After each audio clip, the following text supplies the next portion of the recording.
Snow White and Seven Twisted Tales by Jacob Grimm and Wilhelm Grimm, Hans Christian Andersen, Lafcadio Hearn, and Madame d'Aulnoy.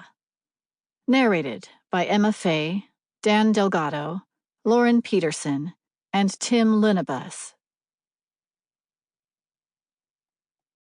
Little Snow White by Jacob and Wilhelm Grimm.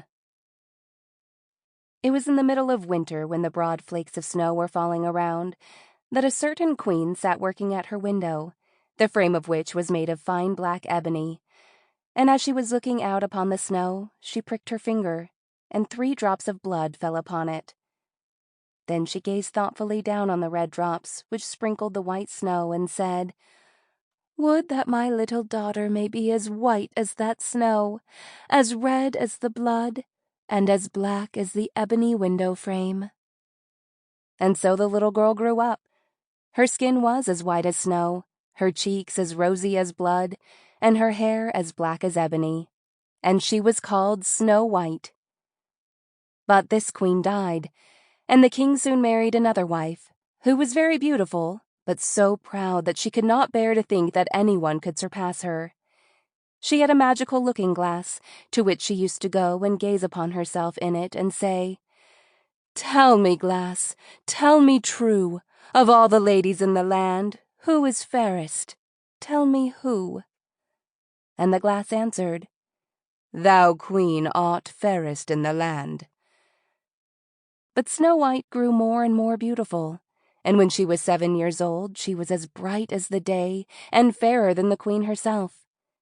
Then the glass one day answered the queen when she went to consult it as usual, "Thou, queen, mayest fair and beauteous be, but Snow White is lovelier far than thee." When the queen heard this, she turned pale with rage and envy, and calling to one of her servants said, "Take Snow White away into the wide wood, that I may never see her more." Then the servant led the little girl away, but his heart melted when she begged him to spare her life, and he said, "I will not hurt thee, thou pretty child." So he left her there alone, and though he thought it most likely that the wild beasts would tear her to pieces, he felt as if a great weight were taken off his heart when he had made up his mind not to kill her, but to leave her to her fate.